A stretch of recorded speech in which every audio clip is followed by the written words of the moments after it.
Injabulo ebantwini emva kokuthi uDlubheke ongumculi kaMaskandi odume kakhulu-ke insizwa-ke yakwaKhuzwayo-ke aphuma ngebheyili-ke laphana-ke eNquthu-ke Magistrate Court-ke la kade egcinelwe khona-ke mayelana-ke namacala-ke abucayi-ke abekwe wona. Lo mculi kaMaskandi oyisilomo wakwazi ukuthi-ke enze iy'ngoma zakhe-ke before ahambe-ke eyinikela-ke emaphoyiseni. Ngilokhu kulandele kamuva-ke ekutheni-ke ney'ngoma zakhe-ke zikamaskandi-ke zaphuma emva kokuba-ke engaphakathi-ke laphana-ke izingoma-ke ezafike futhi zathakaselwa kakhulu-ke ngabantu. Abantu abaningi-ke bajabule kakhulu njengoba-ke athola ibheyili-ke ka-R10,000 laphana-ke ukuze-ke aphume-ke akwazi ukuqhubeka-ke nempilo yakhe-ke laphana-ke njengoba-ke beyigcinwe laphana-ke ey'tokisini-ke isikhathi eside. Mesikhuluma ngoDlubheke sikhuluma ngabantu-ke abasemlandweni omkhulu-ke kaMaskandi-ke abafika endimeni kaMaskandi-ke besebancane kakhulu ngokweminyaka yabo-ke baze bakhulela-ke ngaphansi-ke kule ndima kaMaskandi. Le mculi-ke ukwaba nesikhathi la khona-ke iminyakanyana-ke ethe ukuthatha khona umhlalaphansi-ke wasebuya-ke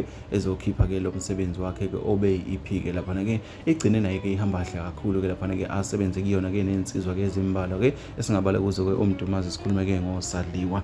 Njengamanje-ke uzokwazi-ke ukuthi athole-ke inkululeko njengoba-ke engaphandle-ke ngebheyili-ke okungukusho-ke ukuthi-ke nanecala lakhe-ke alikapheli kodwa-ke usezokwazi ukuba nomndeni wakhe. Abantu abaningi-ke bayithakasele kakhulu-ke le ndaba. Thina-ke sisiqiniseko esemedia-ke senze sure ukuthi-ke siyokuthatha sikubeke njengoba kunjalo-ke esikutholela khona-ke kuncane kukhulu kodwa-ke kufanele-ke ezakho izindlebe mlaleli-ke wasekhaya. Bafowethu-ke ngicela siphinde sidibane kwezinye.